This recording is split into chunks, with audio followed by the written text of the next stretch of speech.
Bismillahirrahmanirrahim. Assalamualaikum warahmatullahi wabarakatuh.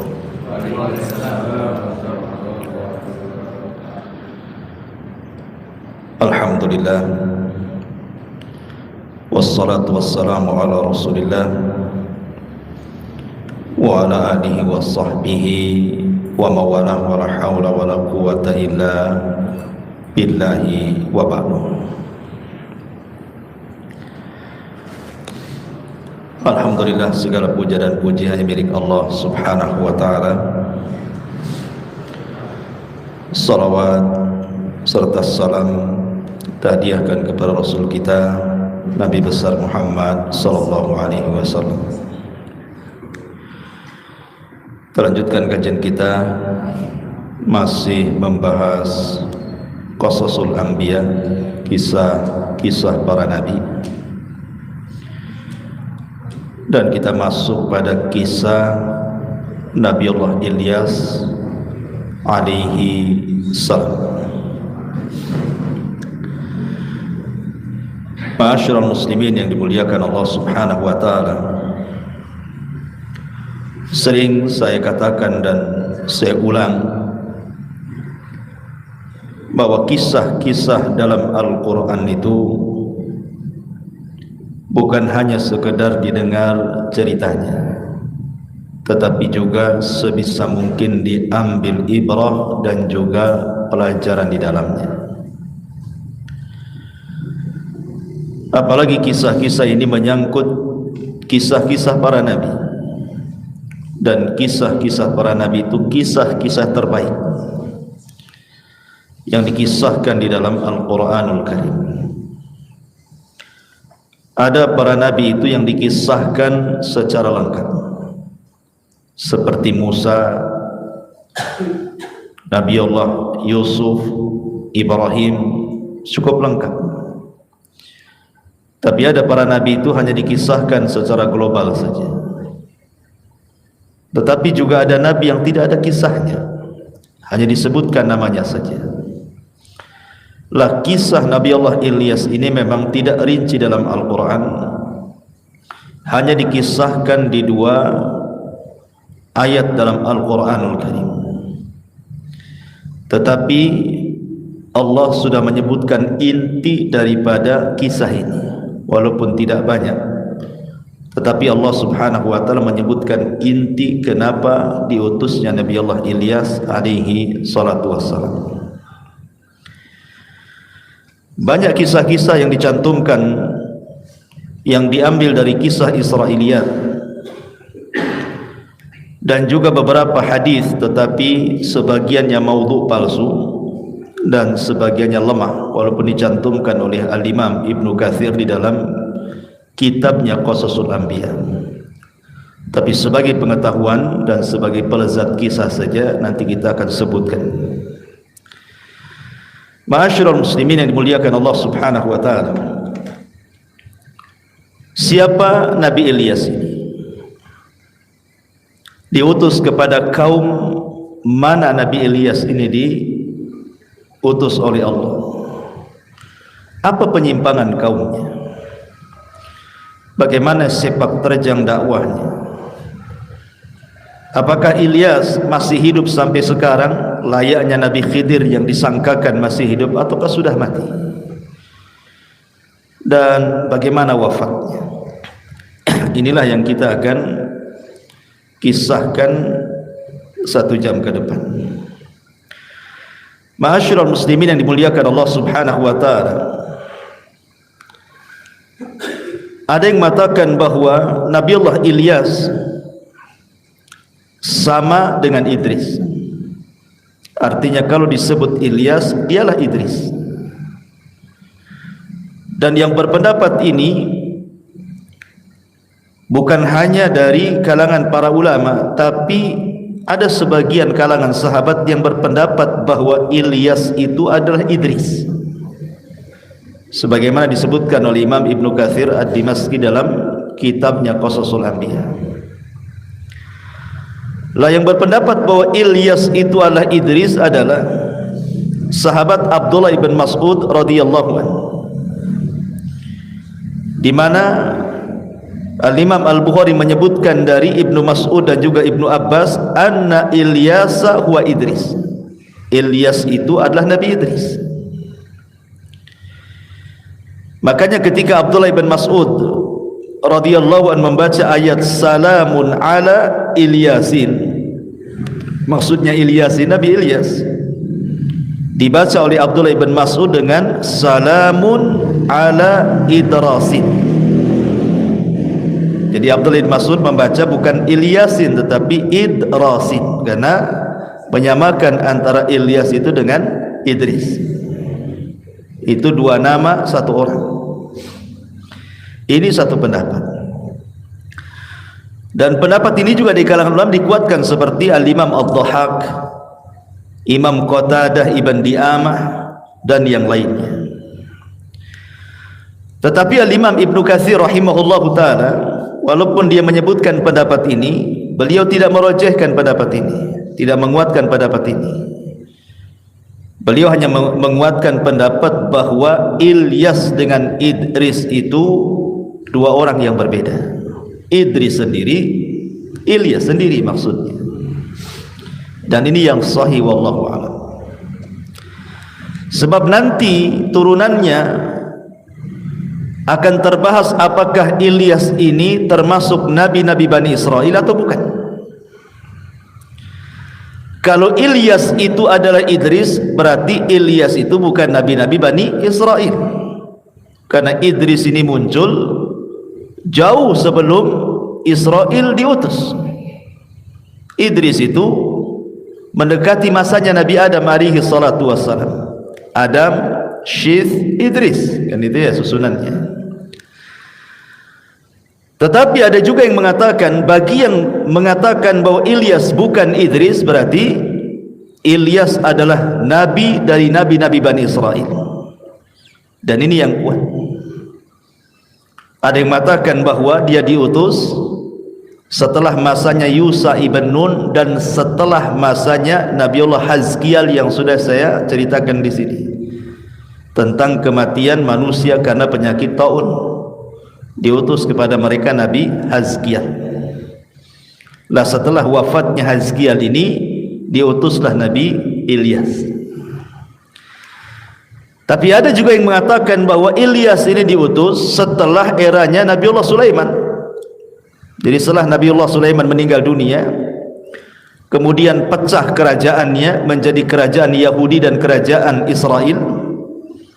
Kemudian akhirnya turunan Bani Israel bercanggah satu dengan yang lainnya, berselisih, lah diutuslah Ilyas kepada mereka. Wallahu alam, karena memang waktu-waktu yang ditetapkan kan tidak ada nas-nas yang valid tentang ini, baik secara Quran ataupun secara hadis Nabi SAW, hanya diambil dari kisah-kisah Israiliyat masalahnya. Jadi kita nggak bisa menentukan waktunya kapan diutus, tapi kita perlu diimani saja bahwa ada seorang nabi namanya Ilyas, diutus oleh Allah Subhanahu wa taala sebagai rasul. Karena berbeda, ada yang mengatakan bahwa Ilyas ini bukan hanya sekedar nabi, tapi dia rasul. Alasannya kenapa? Karena Nabi Ilyas itu diutus bukan hanya kaumnya yang menentang, tapi raja-rajanya menentang. Jadi rajanya juga ikut tentang gitu. Padahal hampir semua Bani Israel itu, nabi-nabi yang diutus kepada Bani Israel itu, semuanya itu mengacu kepada syariat Musa. Semua nabi-nabi Bani Israel itu acuannya kepada syariat Musa, Taurat. Tidak ada yang baru bagi mereka, kecuali diutusnya Isa bin Maryam dan diturunkan Injil, baru ada syariat baru. Beberapa yang ada di Taurat dihapus oleh Injil. Tetapi walaupun demikian, Injil sendiri adalah penyempurna Taurat. Tetap saja asalnya Taurat. Injil ini hanya penyempurna saja. Tapi karena ada beberapa hukum dalam Taurat dihapus oleh Injil, makanya kemudian Isa alaihi salatu wassalam dikatakan sebagai Rasul karena membawa syariat baru. Dan Syekh Albani rahimahullahu ta'ala ketika mendefinisikan perbedaan Nabi dan Rasul, Dan ini definisi yang paling kuat wallahu alam. Jadi kalau Nabi itu diutus kepada kaum yang tidak bertentangan, akidah mereka tidak bertentangan, jadi Nabi itu yang diutus untuk mengingatkan saja. Tapi kalau Rasul itu diutus kepada kaum yang menentang Rasulnya. Lah Ilyas ini kaumnya menentang, rajanya pun menentang. Makanya sebagian ulama mengatakan Ilyas ini bukan hanya seorang nabi, tapi juga dia Rasul. Wallahu a'lam. Ma'asyiral muslimin yang dimuliakan Allah Azza wa Jalla, baik kita akan sebut kisah yang sesuai dengan Al-Quran dulu, baru kemudian kita masukkan beberapa kisah sebagai pengetahuan dari kisah-kisah Israiliyat dan beberapa hadis yang sebagiannya palsu, sebagiannya lemah, sebagai pengetahuan saja bahwa kisah-kisah itu tidak benar, itu maksudnya. Taib, kita masuk dalam kisah Al-Quran dulu. Allah Subhanahu wa taala berfirman pertama dalam surah Al-An'am 85, dan yang paling lengkap kisah Ilyas itu ada pada surah As-Saffat ayat 123 sampai 132. Di dalam surah Al-An'am ayat 85 Allah mengatakan wa Zakaria wa Yahya wa Isa wa Ilyas kullun minas salihin. Dan Zakaria, Yahya, Isa, Ilyas semua termasuk hamba-hamba Allah yang saleh. Ayat ini memperkuat bahwa Ilyas itu bukan Idris. Kenapa? Karena Allah sebutkan satu nafas dengan Nabi Zakaria, Nabi Yahya, Nabi Isa, baru Ilyas. Artinya Ilyas itu nabi-nabi Bani Israel, bukan Idris. Karena Allah sebut satu nafas dengan nabi-nabi Bani Israel di sini. Kemudian ayat yang paling lengkap ini yang kita akan kisahkan, inilah global kisah Ilyas dalam Quran. Dalam surah As-Saffat ayat 123 sampai 132. Allah Subhanahu wa taala berfirman, "Wa inna Ilyasa laminal mursalin." Sesungguhnya Ilyas benar-benar termasuk para rasul. Tadi sudah saya katakan Ilyas bukannya sekedar nabi, tapi dia rasul. Ditilik dari definisi bahwa rasul itu diutus kepada kaum yang menentang, sampai ke raja-rajanya menentang Ilyas. Kemudian Allah mengatakan idz qala liqaumihi ala tattaqun, ketika dia berkata kepada kaumnya, mengapa kalian tidak bertakwa? Kenapa kalian tidak bertauhid? Kenapa kalian tidak menyembah Allah saja? Karena seruan dakwah para nabi sejak zaman Nuh sampai yang terakhir Rasul kita Muhammad sallallahu alaihi wasallam, semua menyerukan u'budullaha wajtanibut taghut. Sembah Allah, tauhidkan Allah, jauhi sesembahan selain Allah alias taghut. Semua dakwah para rasul seperti itu, mendahulukan tauhid. Kemudian Allah mengatakan atad'una ba'lan wa tadharuna ahsanal khaliqin. Maka kemudian Ilyas pun menyerukan kepada kaumnya, atad'una ba'lan, kenapa kalian menyembah ba'lan? Kemudian kalian meninggalkan sebaik-baik pencipta. Siapa ba'lan ini? Kenapa disembah oleh kaumnya Nabi Allah Ilyas alaihi salam? Ada yang mengatakan bahwa ba'lan itu adalah ismu sonam, dia nama patung. Jadi nama patung yang disembah oleh kaumnya Nabi Allah Ilyas itu namanya Ba'lan. Sebab itulah kota yang sekarang ma'ruf di Libanon itu ada namanya kota Ba'labak, karena Ilyas itu diutus di Libanon sana. Di Libanon itu ada satu kota namanya Ba'labak. Kenapa disebut Ba'labak? Dinasabkan kepada nama berhala yang disembah oleh kaum Ilyas. Jadi ini satu pendapat bahwa Ba'lan itu adalah ismu sonam. Kana li ahli Bak min biladis Syam.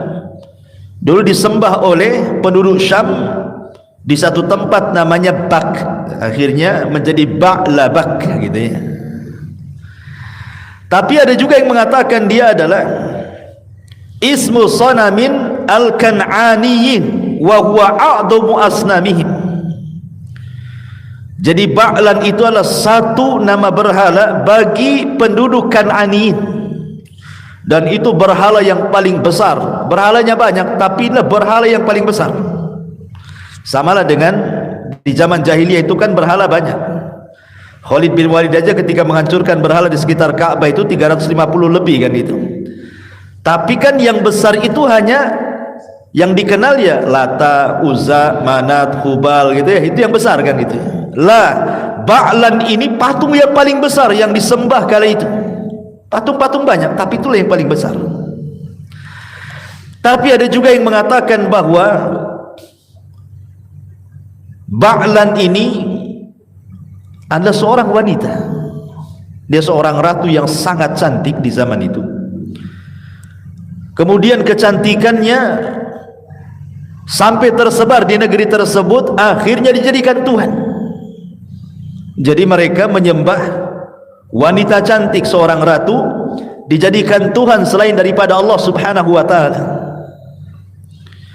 Wallahu alam, tetapi Al-Imam Ibnu Katsir mengatakan bahwa pendapat yang kuat Ba'lan itu adalah ismu sonam. Dia nama dari nama-nama patung, di mana disebutkan bentuk patungnya itu oleh para ulama. Bagaimana bentuk patungnya? Suratuhu suratu insanin. Bentuknya seperti manusia. Ala ra'sihi khawdajatun. Di atas kepalanya ada helm, biha qarnani, dan memiliki dua tanduk, wa biyadihi miqra'atun, dan di tangannya sedang memegang palu. Jadi bentuk Ba'lan itu patung orang besar gitu ya. Kemudian kepalanya pakai helm dan bertanduk, kemudian tangannya pegang palu. Tidak ada aritnya ya, palu saja. Ma'asyiral muslimin yang dimuliakan Allah Subhanahu wa taala. Intinya bahwa di zaman itu penduduk Libanon yang diutus padanya Nabi Allah Ilyas alaihi salatu wassalam, mereka menyembah berhala namanya Ba'lan. Nama berhalanya namanya Ba'lan. Makanya Allah mengatakan atad'una Ba'lan. Kenapa kalian menyembah Ba'lan? Berhala Ba'lan itu. Wa tadaruna ahsanal khaliqin, sementara Tuhan yang sudah jelas-jelas menciptakan kita, mengatur kita, menguasai kita, memberikan rezeki kepada kita, menghidupkan, mematikan kita, kalian tinggalkan. Mana akal kalian? Begitulah para nabi dan rasul mengajak manusia kepada Allah Subhanahu wa taala. Wa man ahsanu qaulan mimman da'a ila Allah. Tidak ada lagi ucapan yang lebih indah dibandingkan orang yang menyeru manusia ke jalan Allah Subhanahu wa taala. Jadi diingatkan. Kan ini aneh gitu. Tuhan yang kalian sembah loh tidak menciptakan, bahkan diciptakan oleh tangan kalian. Bagaimana makhluk yang dianggap khalik diciptakan oleh kalian bisa memberikan keinginan yang kalian minta kepadanya? Mustahil. Dia sendiri tidak bisa melindunginya. Macam mana akan melindungi orang-orang yang meminta perlindungan kepadanya? Di sana loh ada Allah ahsanul khaliqin, kalian tinggalkan. Atad'una ba'lan wa tadaruna ahsanal khaliqin. Allahu rabbukum wa rabbu abaikumul awwalin. Kata Ilyas, Allah Tuhan kalian dan Tuhan nenek moyang kalian yang terdahulu. Ingat bahwa sebelum mereka kufur ini, sebenarnya mereka sebelumnya beriman. Di masa Yusa ibn Nun mereka beriman, kemudian diutus Nabi Hazkiel, mereka beriman juga kan itu. Kemudian Hazkiel meninggal, kufur lagi, maka diutuslah Ilyas. Bagi yang berpendapat bahwa Ilyas itu diutus setelah Hazkiel. Bagi yang berpendapat sebelumnya, artinya setelah peristiwa Sulaiman alaihi salatu wasallam meninggal, di zaman Sulaiman semua bertauhid. Tapi setelah Sulaiman meninggal dunia mulai kufur lagi. Makanya diutus kepada mereka Nabi Allah Ilyas. Makanya Nabi Ilyas ini mengingatkan tentang bapak moyang kalian. Mereka lah menyembah Allah, kalian pula menyembah Ba'lan. Makanya dia mengatakan Allahu Rabbukum. Ingat, Allah itu Rabb kalian, yang menciptakan kalian, yang mengatur kalian, yang menguasai kalian, yang memberikan rizki kepada kalian, menghidupkan, matikan kalian. Itulah Allah. Rabbukum wa rabbu abaikumul awwalin, dan Rabb bapak-bapak kalian yang terdahulu. Tapi apa tanggapan kaumnya Nabi Ilyas ini, kaum Ba'labak ini? Sama dengan kaum-kaum sebelumnya. Ketika diutus kepada mereka, apa yang terjadi? Fariqan kadzabu wa fariqan taqtulun, kan begitu. Sebagian mereka mulai mendustakan para rasul, sebagian mereka mulai membunuh para nabi. Begitulah Bani Israel, khususnya orang-orang Yahudi. Makanya kemudian fakadzabuhu fa innahum lamuhdharun. Maka kemudian mereka mendustakan Ilyas, sesungguhnya mereka akan diseret ke neraka.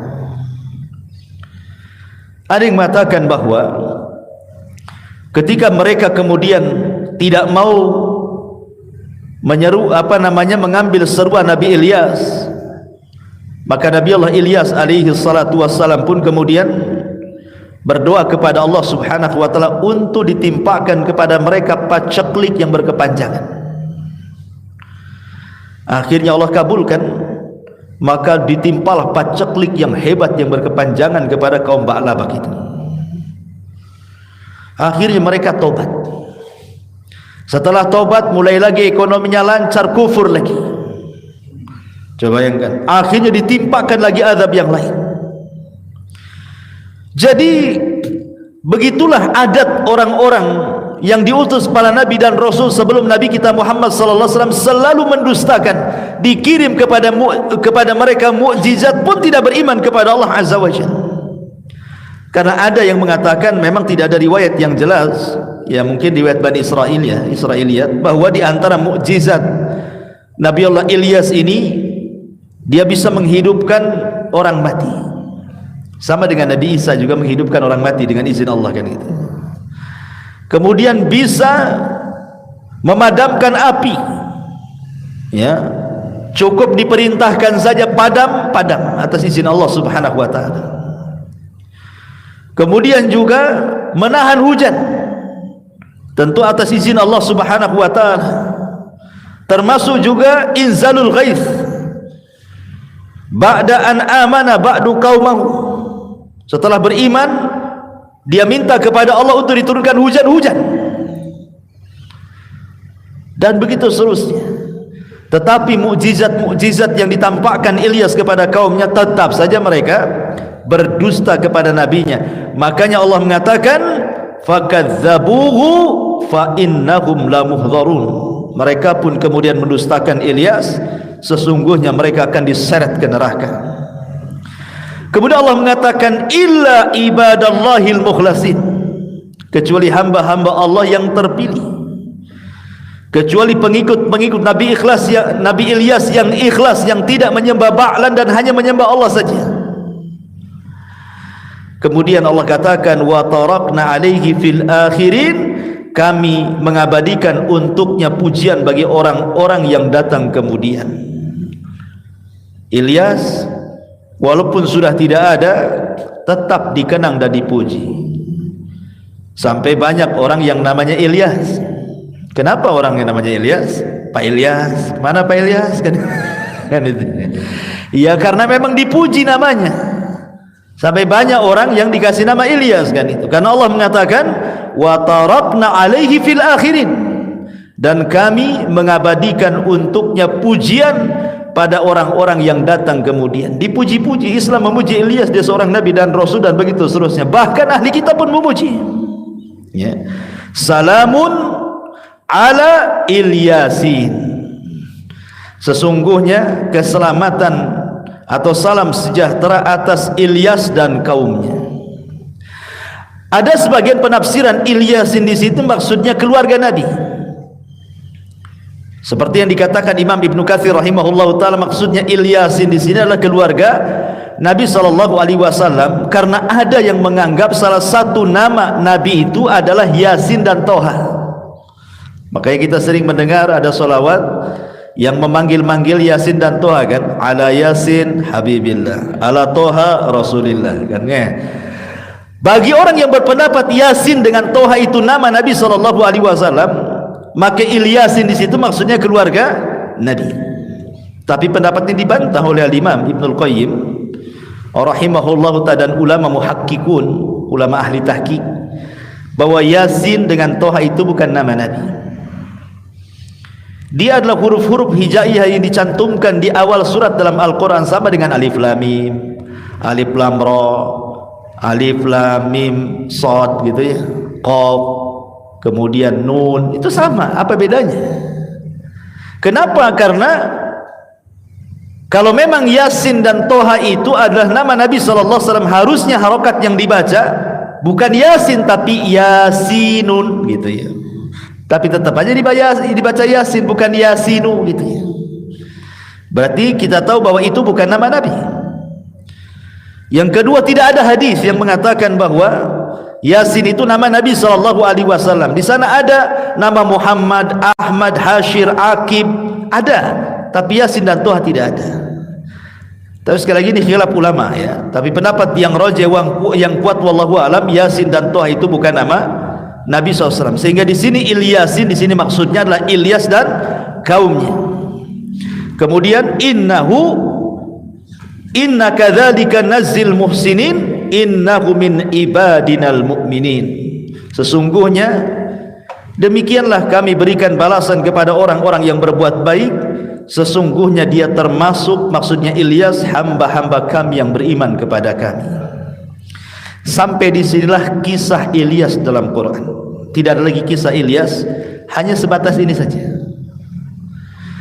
Tapi dari sini kita sudah bisa simpulkan bahwa pertama, Ilyas itu seorang rasul.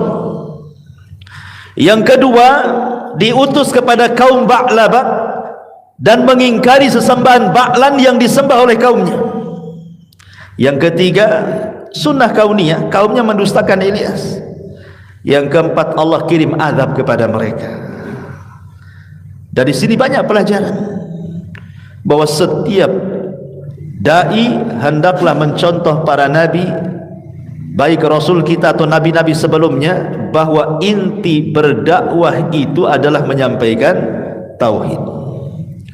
Dan nanti kalau Anda menyampaikan tauhid, pasti, bukan kemungkinan lagi, pasti ada yang akan menentang. Ada yang menerima, ada yang menolak. Itu sudah wajar. Karena para nabi sebelumnya juga sama. Kalau di tangan mereka mukjizat yang luar biasa masih juga ditolak, apalagi kita tak ada mukjizat pula. Ingin diterima pula dakwahnya. Ya, tetapi yakin bahwa menyampaikan tauhid itu semulia-mulianya dakwah, karena itu adalah dakwah yang diemban oleh seluruh para nabi dan rasul. Ma'asyiral muslimin yang dimuliakan Allah Azza wa Jalla. Baik, kita masuk pada beberapa kisah yang disebutkan oleh ahli sejarah dan beberapa riwayat, di mana riwayat ini sebenarnya tidak ada yang sahih. Tapi tidak apa-apa, sebagai pengetahuan kita akan kisahkan. Ma'asyiral muslimin yang dimuliakan Allah Azza wa Jalla, ada yang mengatakan bahwa Nabi Allah Ilyas alaihi salatu wassalam itu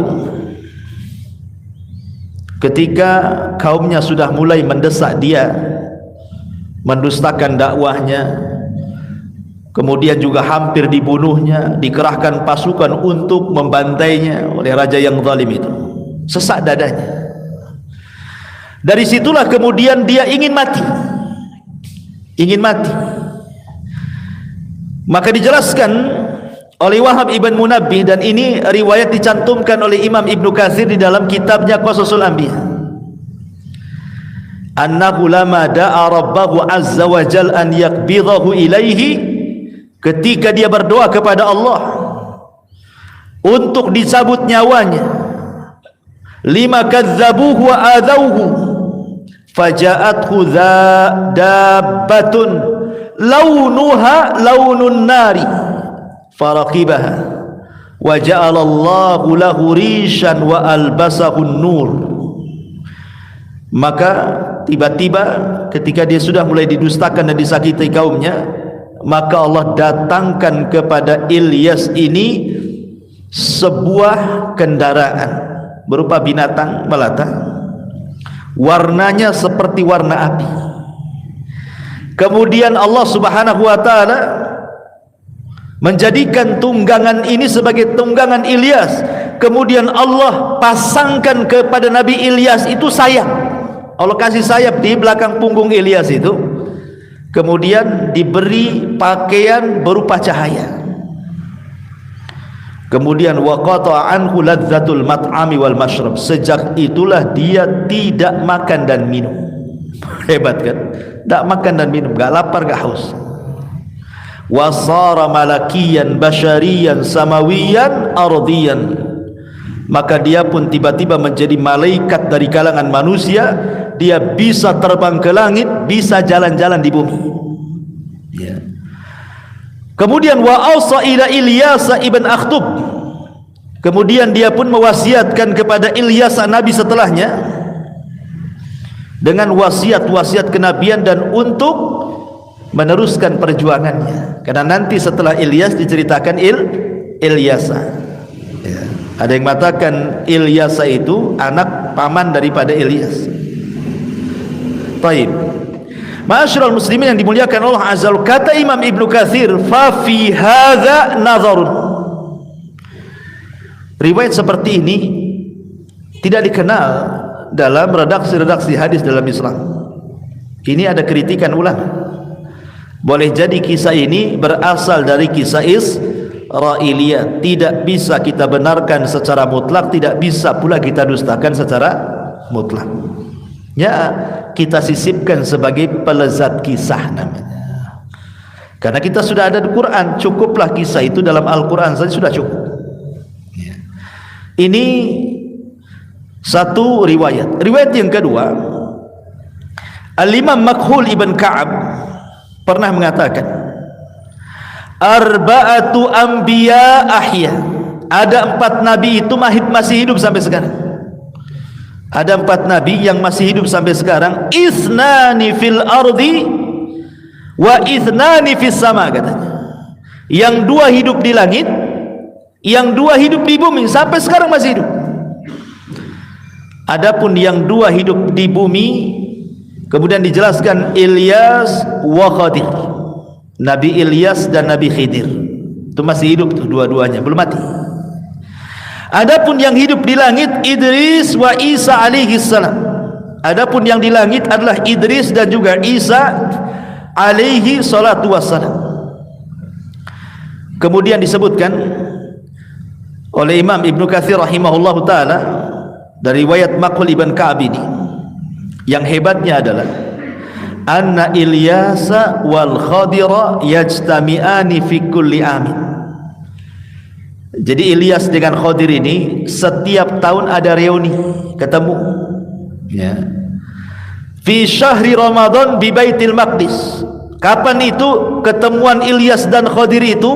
Di bulan Ramadan di Baitul Maqdis. Setahun sekali mereka ketemu berdua ngobrol. Wa annahuma yahujani kulla sanatin. Dan keduanya selalu haji berdua setiap tahun.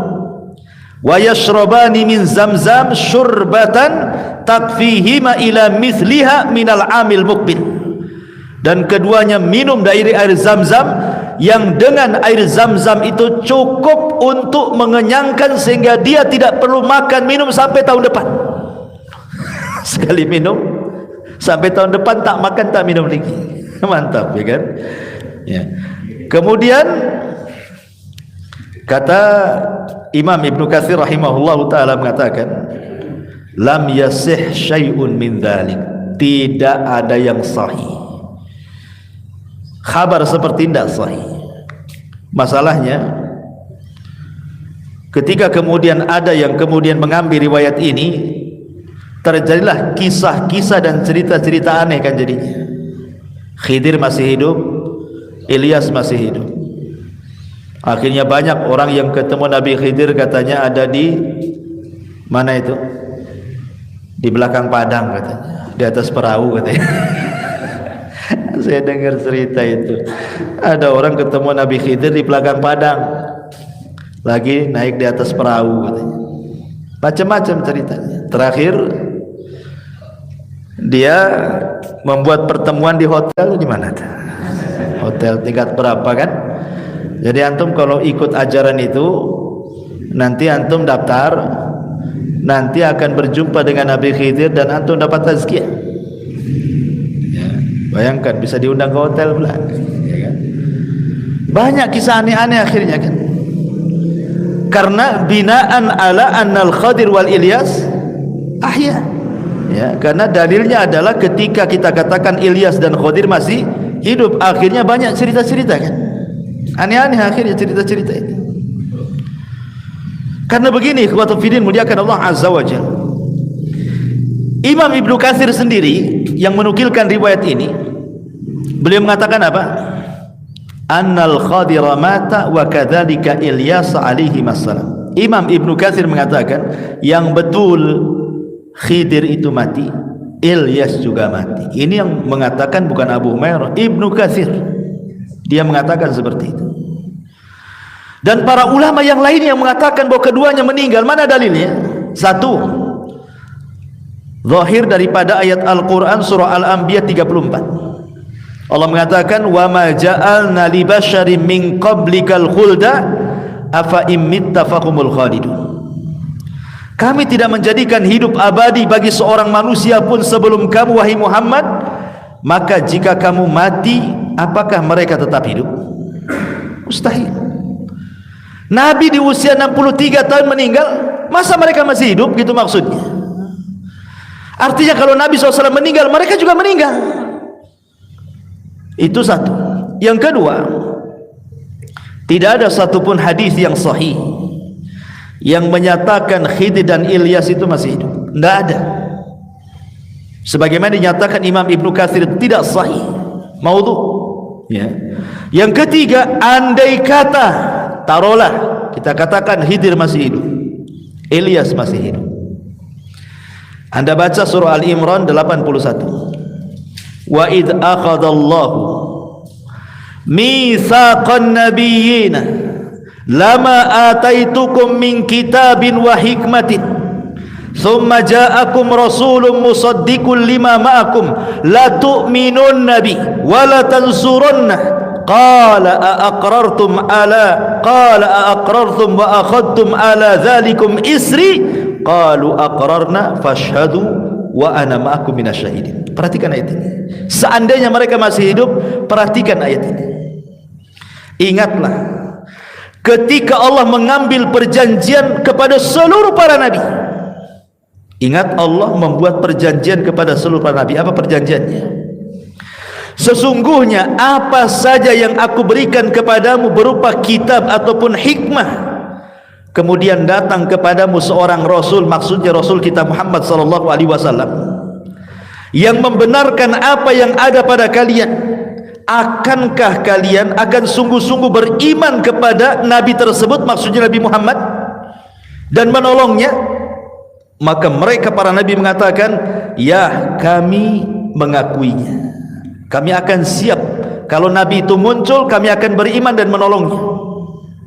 Maka Allah katakan, fashhadu wa ana ma'akum minasyahidin. Kalau begitu saksikan, hei para nabi, aku menjadi saksi bagi kalian.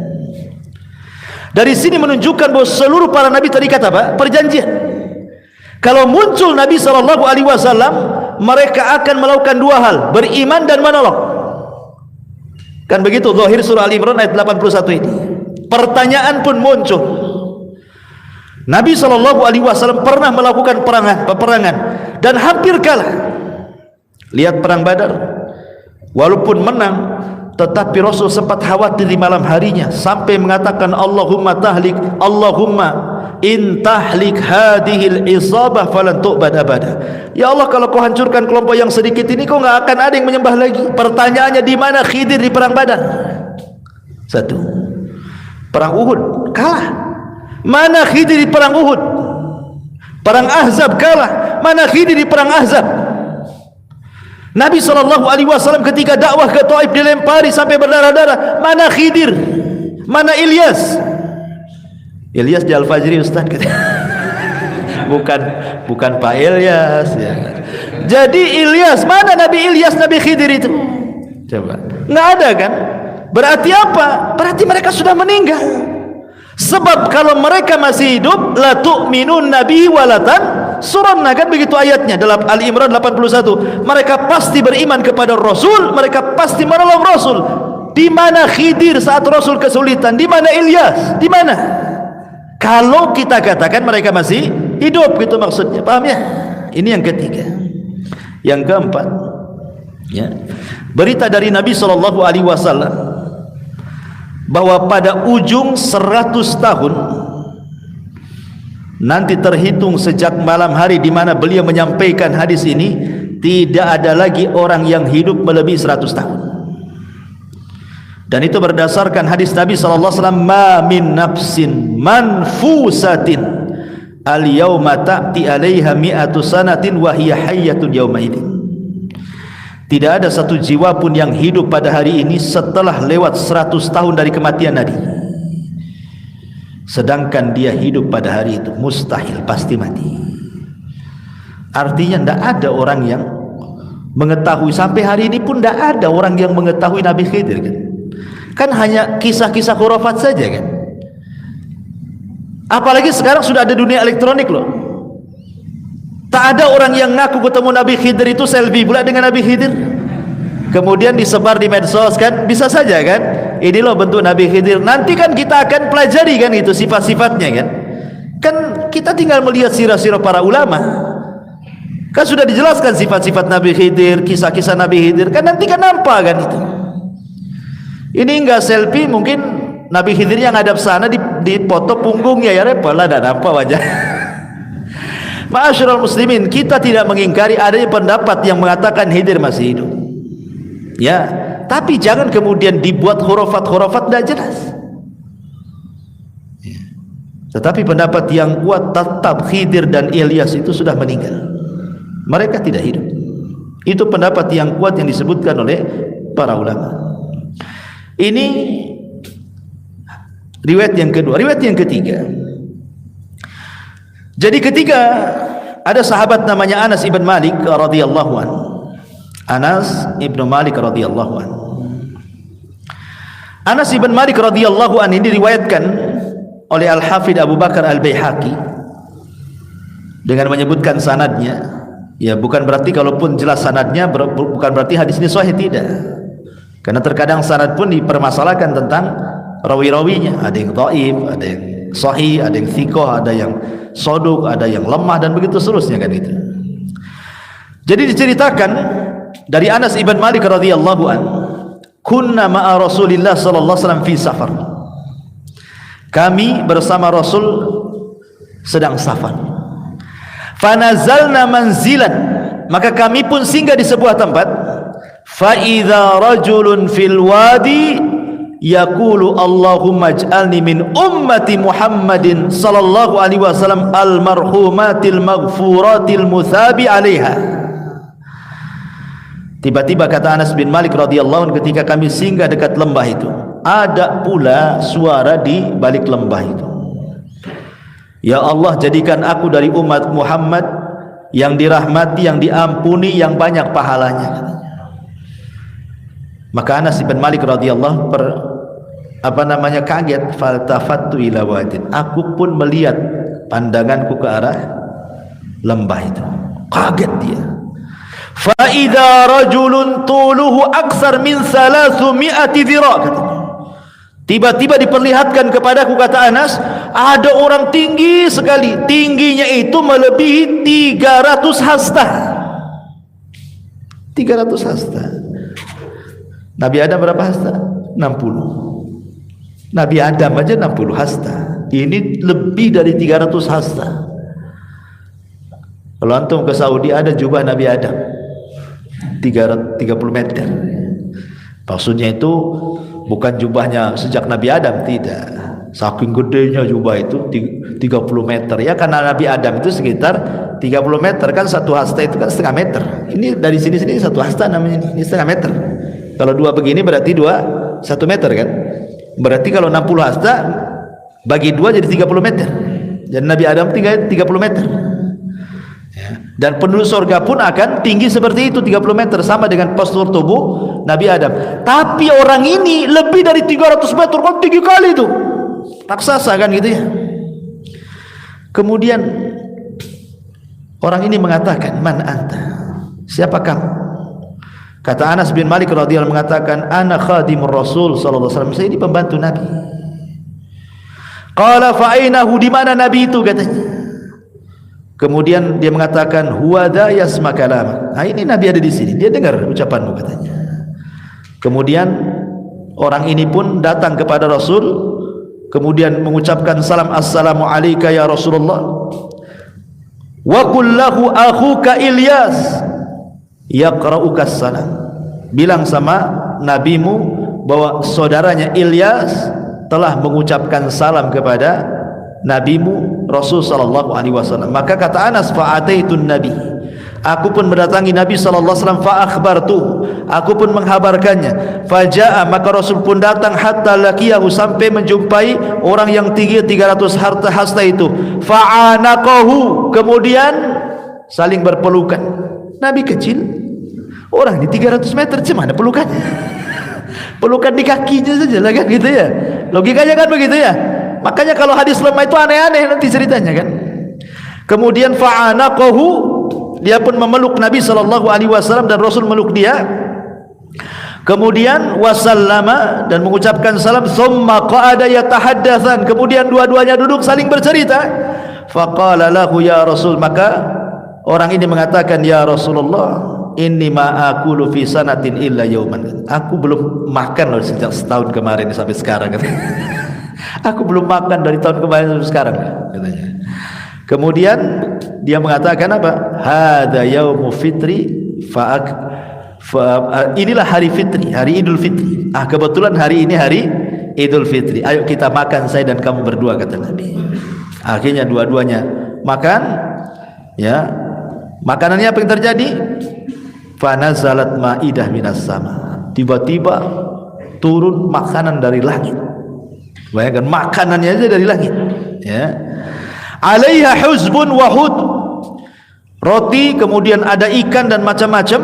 Fa'akala, maka kemudian keduanya makan. Wasolainal asra, kemudian kami pun salat asar. Thumma wadda'ahu, kemudian dia pun pergi meninggalkan Nabi sallallahu alaihi wasallam. Thumma ra'aituhu marra fi sahabi nahwas sama. Katanya Anas bin Malik, aku melihat dia terbang naik awan, kemudian berantah terbang kemana katanya. Hadis ini memang dicantumkan oleh Imam Hakim dalam Mustadraknya, akan tetapi para ulama mengatakan hadis ini tidak sahih, dhaif, walaupun dicantumkan oleh Imam Hakim dalam Mustadraknya. Kenapa? Karena akan bertentangan dengan hadis Nabi sallallahu alaihi wasallam di mana Rasul mengatakan, innallaha khalaqa Adam tuluhu sittuna dhira'an fis sama. Sungguhnya Allah menciptakan Adam, panjangnya 60 hasta ke langit. Ila angqal, sampai sabdanya, thumma lam yazalil khalqu yanqusu hatal an. Kemudian makhluk itu akan terus berkurang sampai hari ini. Ilyas ini turunan Adam, dan Rasul mengatakan Adam saja tingginya 30 hasta, 30 meter atau 60 hasta. Sementara makhluk setelahnya akan berkurang, baik posturnya ataupun usianya makin pendek kan. Masa Ilyas sampai 300 hasta melebihi bapak nenek moyangnya, kan mustahil kan, enggak masuk di akal. Makanya riwayat ini tidak benar, menyelisih riwayat yang sahih. Riwayat ini la yasih, tidak sahih, tidak bisa dijadikan pegangan. Menceritakan postur Ilyas itu sampai 300 hasta itu, ini adalah batil, la yasih syai'un minha, tidak dianggap sahih. Ya, jangan kemudian dinasabkan kisah ini kepada Nabi sallallahu alaihi wa ala alihi wasallam. Intinya, ma'asyiral muslimin yang dimuliakan Allah azza wa jalla, jadi ada yang mengatakan ketika Nabi Ilyas ini terus berdakwah, kemudian ditentang oleh raja dan kaumnya, ada yang mengatakan dia bersembunyi. Di mana dia bersembunyinya? Ada yang mengatakan dia bersembunyi di sebuah gunung di daerah Urdun, Yordania, di mana tempat itu sampai sekarang disucikan oleh orang-orang Yahudi ataupun Nasrani, gunung itu, karena katanya di situ Ilyas bersembunyi. Ada yang mengatakan 10 tahun bersembunyi di situ, sampai ketika 10 tahun bersembunyi, kemudian dia turun gunung, kemudian raja zalim itu meninggal. Kemudian Ilyas pun menawarkan kepada raja barunya untuk masuk Islam, akhirnya masuk Islam. Kemudian semua manusia masuk Islam. Ini sebagaimana disebutkan oleh Al-Imam Ibn Abi Dunya yang dinukilkan oleh Imam Ibn Katsir rahimahullahu ta'ala dalam kitabnya Al-Qasasu Al-Anbiya, kisah-kisah para nabi. Wallahu alam, ini sekelumit dari kisah Ilyas alaihi salatu wassalam. Adapun faedah yang bisa kita petik mungkin ya, pertama, bahwa dalam kisah ini ada tahdzirun min maksiatillah wa minasyirki bihi. Ada peringatan tidak boleh seseorang bermaksiat kepada Allah dan melakukan kesyirikan, sebab itu adalah pengundang adab. Makanya kaum Ba'lan ketika menyembah patung Ba'al, datang adab kepada mereka. Yang kedua, tadzkirun nas biwahdaniyatillahi ta'ala, mengingatkan manusia tentang keesaan Allah. Makanya Ilyas mengatakan apa? Atad'una ba'lan, kenapa kalian menyembah Ba'lan dan meninggalkan ahsanul khaliqin, kan itu, meninggalkan Rabb yang paling baik. Menunjukkan, diingatkan tentang tauhid, keesaan Allah Subhanahu wa taala. Kemudian yang ketiga, anna 'alal muslim al-amru bil ma'ruf wan nahyu 'anil munkar. Kewajiban seorang muslim tidak boleh membiarkan kemungkaran, tapi dicegah, dan mengajak manusia kepada kebaikan dan sabar seperti sabarnya para nabi.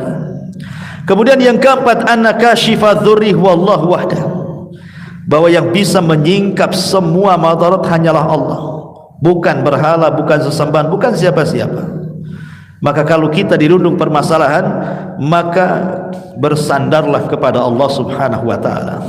Kemudian yang terakhir, bahwa dakwah tauhid adalah dakwahnya para nabi dan juga rasul alaihi wassalatu wassalam. Wallahu a'lam bishawab. Inilah di antara kisah Nabi Allah Ilyas, mudah-mudahan ada manfaatnya. Subhanakallah bihamdika asyhadu an la ilaha illa anta astaghfiruka wa atubu ilaik. Allahu ta'ala. Assalamualaikum warahmatullahi wabarakatuh.